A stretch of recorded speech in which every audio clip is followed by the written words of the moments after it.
नमस्कार मंडळी, आपण पाहत आहात कडुलिंब. आणि कडुलिंबाचं करणार काय तर एक कडुलिंबाचं आहे आता कॉम्पिटिशन. कडुलिंबाची कोण किती पानं खाते त्याचं कॉम्पिटिशन.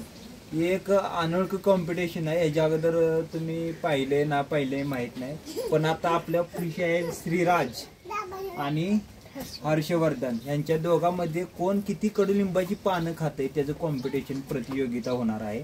तर पाहूया आपण ही प्रतियोगिता कोण जिंकतंय. एक पान, पहिलं पान अशा रीतीने चावायला सुरुवात केलेली आहे. ते पण तोंड अजिबात वाकडे तिकडे न करता पहा, त्यांच्या तोंडावर एक प्रकारचा हास्य आहे. काय हरल्या का काय? अरे का आता म्हणत होता मी खाणार आणि याव करणार आणि मी इतकं खाणार आणि तोंड वाकडे करणार नाही.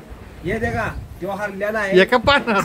इकडे बघा, श्रीराजने हे अगोदर 2 पानं खाल्ली. तिसरं का एक आधी दाता खायला ठेवते ना पून. नाही तू बी ठेव की मग. हा दे त्याला दुसरं पान बघू. नाही नाही नाही, मग कशाला एवढा हुशारपणा करत होता? अंगण वाकड म्हणायचं. मगाच्याने एवढं म्हणत होता मी खातो. आता दाता खाली हे बघा, मगाच्याने म्हणत होता मी एवढं खातो तेवढं खातो ना आता काय झालं? आणि म्हणते तोंडाखाली लपून. हुई ही बा इकडे सोरा बघ बघू.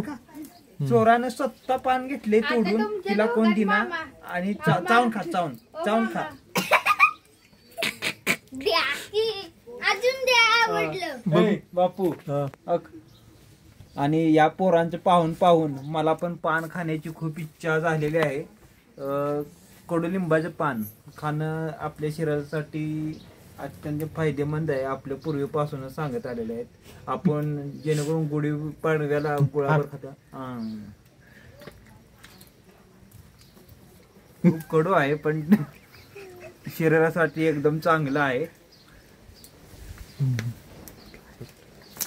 कडुलिंबाची पानं खाल्ली पाहिजेत आठवड्यात, दिवसातून एक तरी खावा. खा चावून शिर्डीगत खायच. स्वराला लय भारी लागला. खा चावून. हे तुला पण कॉम्पिटिशन आहे सगळी. तू खा. ठीक आहे, अशा रीतीने पानं खाऊन झालेले आहेत.